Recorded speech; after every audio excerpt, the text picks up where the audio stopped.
இங்க யாரு எந்த ஊர்ல வேணும்னாலும் வசதியா வாழ்ந்து போயிடலானே.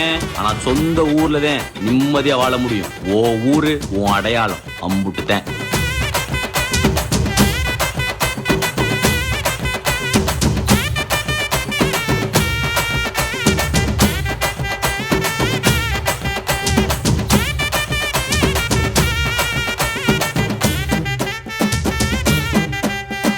கேட்டா கொடுக்கிற பூமி இது, கேட்காம கொடுக்கிற சாமி இது.